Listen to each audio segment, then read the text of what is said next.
Hey, if you are watching this right now, just know you are about to hear something that is going to stay with you. Not a ghost story, not a dream, a room.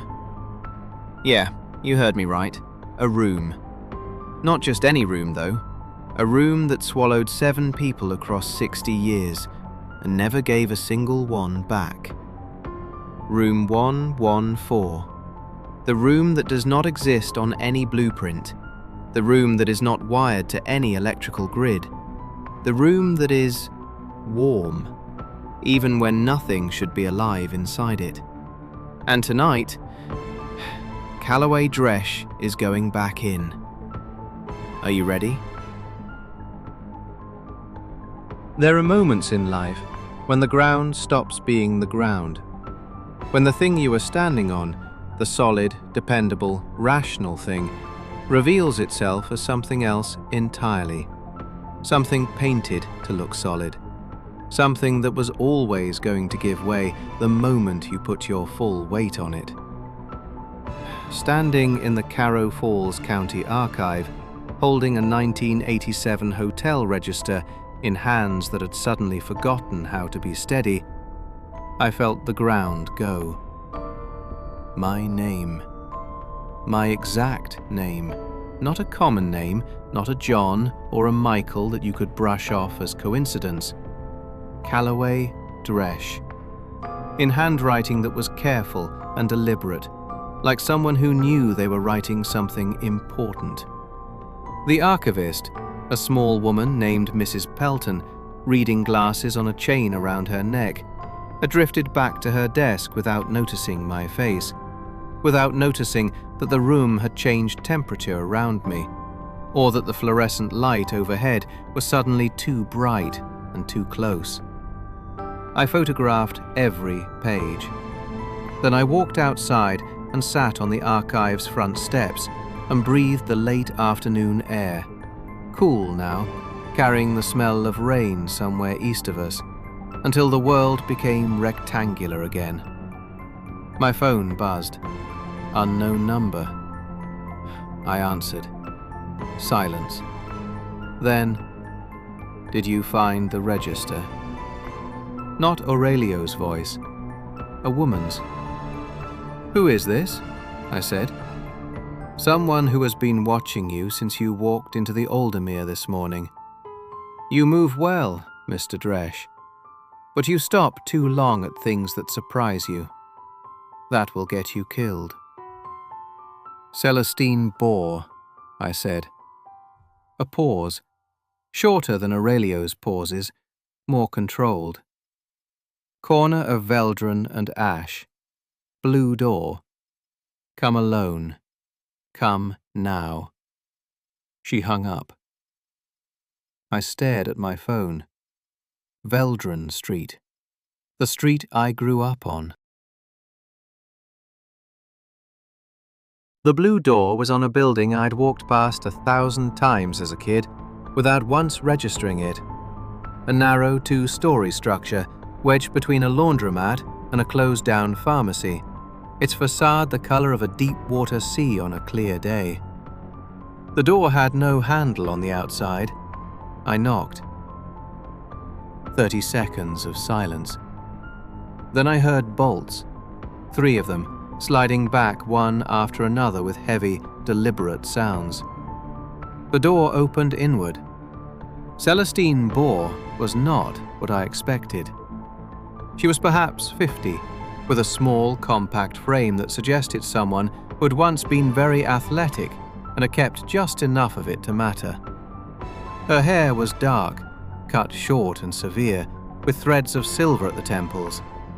Her skin was deep brown and smooth, except for a narrow scar that curved along the left side of her jaw like a parenthesis, as if someone had started to write something on her face and stopped partway through.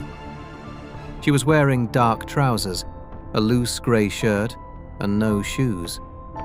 Her feet were bare on the concrete floor of the entrance, and that detail, more than any other, told me she felt safe here. Deeply, completely safe. or that she'd made herself believe she was. Her eyes were dark and very precise, the eyes of someone who assessed things quickly and filed them away for later. She stepped back. I entered. She bolted the door behind me, all 3 locks, in order.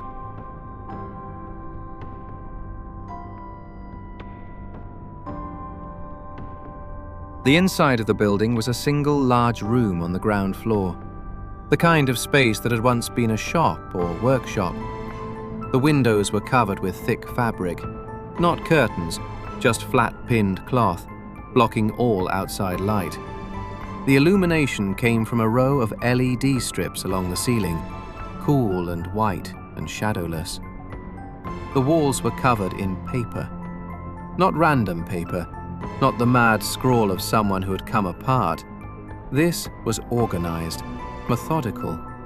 Sections connected by colored string, red, blue, yellow.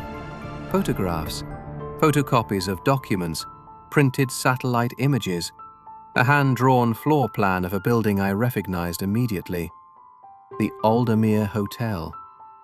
And in the center of that floor plan, circled in red marker, with 6 separate strings of paper and photographs, all converging on it like veins leading to a heart. Room 114. I turned to look at Celestine. She was watching me read the room, arms crossed, waiting. "How long?" I asked. 7 years, she said. "Since my daughter." I went still. She said it without drama, without the tremble that most people would have allowed themselves. Just 2 flat words that hit the air like stones dropped from a height. "Your daughter was in that room." "My daughter went into that room," she said, "on a Tuesday morning in October 7 years ago. She was 24. She was a graduate student in architectural history, which is why she'd found references to the room in an old building survey from 1962. She went in to take photographs for her thesis." She unfolded her arms and walked toward the wall, touched one of the photographs, a young woman, bright-eyed at whoever was holding the camera. "She never came out," Celestine said. She poured coffee into 2 enamel mugs and set them on the single table in the room. Scarred wood, 2 mismatched chairs. She sat. I sat across from her. "Tell me about the register," she said. I told her. She didn't flinch when I said my name. She nodded slowly, like she'd been expecting something like this, if not this exactly. "It's done before," she said. "Not always a name. Sometimes it's an address. Sometimes a face in a photograph that shouldn't be there. The room uses what's personal to you, what will disturb you most specifically." "What does that mean?" I said. "Rooms don't use things." "No," she agreed. "They don't." She wrapped both hands around her mug. "In 1962, she said, the Aldermere was renovated. The architect on the project was a man named Erwin Poole. Brilliant, difficult, obsessed with a particular theory about spatial acoustics, the idea that certain room geometries could collect and hold sound the way a vessel holds water. He believed that a room built to specific angles and dimensions could, over time, accumulate the residue of human presence. Not sound, exactly. Something more fundamental than sound." She paused. "Erwin Poole disappeared during the renovation," she said. "Inside the building. They searched for 3 days and found nothing. They finished the building without him. They assigned the space where he'd been working as room 114 and listed it in the original records, then quietly removed it from the official blueprint 6 months later when the ownership changed hands." I stared at her. "You're telling me that room is..." I'm telling you, she said, that 7 people have gone into that room in the last 60 years. I have documentation on 5 of them. None came out. She met my eyes. Marisol Vega makes 6. The coffee was hot and bitter, and I drank it without tasting it. How do I get her out? I said. Celestine looked at me for a long time. That depends, she said, on whether she went in alone. I set the mug down slowly. What do you mean? The room doesn't take people at random, Calloway. It was the first time she'd used my name. It takes people who are looking for it, and it takes them faster when someone helps them find it. My chest went cold. Marisol texted me 3 words, I said. I found it. Yes, Celestine said. Who showed her? I said. Who helped her find it? Celestine stood and walked to the wall, to the web of red string and photographs converging on room 114. She moved one photograph aside. Behind it was another one. A man I recognized. Standing on the steps of the Aldermere Hotel, silver hair, long grey coat, pale eyes looking directly into the camera. Aurelio Vance. He has a different name every time, Celestine said, but he always wears the same coat.